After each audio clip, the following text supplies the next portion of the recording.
you had a very traditional kind of a family background, and getting into films at that time must have been a big career move. Like it was a big career move. Yeah. And my mom comes from a very orthodox family, so does my dad.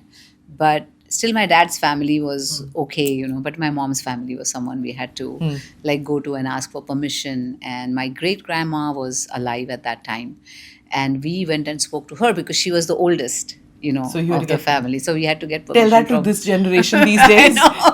Right?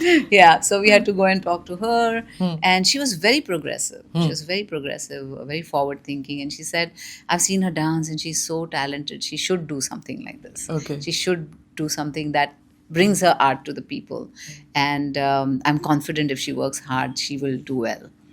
And we got permission, and then I decided, okay, this is what I will do.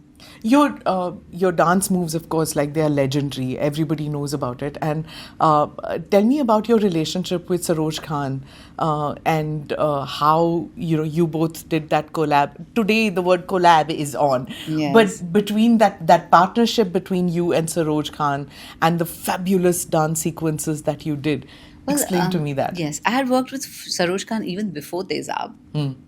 We did, I think, Uttar Dakshin and few films like that, in which there was a lot of Indian dancing. So when N. Chandra said, I want to do this stage performance, in which is like hardcore Bollywood dancing, she said that, you know what, I know you're a good classical dancer, but I don't know if you can do a Bollywood song. So I want you to practice. And I'm like, yes, I'm there. I'm practicing.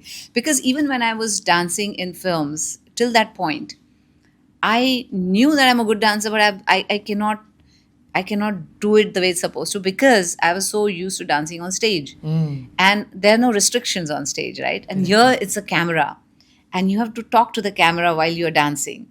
I found that a little hard. Like, you know, you're dancing here, but you have to give your right profile, and then you're doing some movement which is on the left. And it used to confuse me a lot. And I said, yes, I want to rehearse for this so that I get my, my movements right. So when I'm on the stage, all I can concentrate is on the camera angles and how it's being shot, and understand that whole dynamic. You know. So this is for the Tehzab song. Yes, for the Mohini. Tezab song, Ek Do Teen song.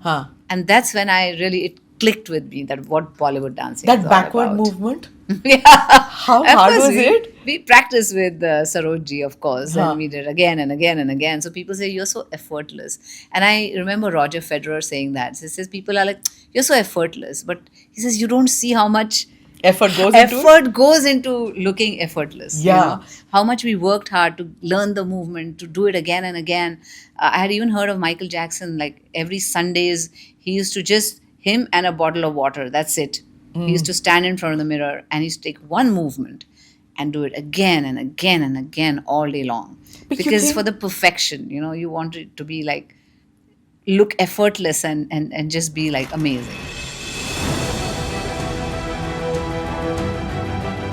Namaste, Jai Hind. You're watching ANI podcast with Smita Prakash.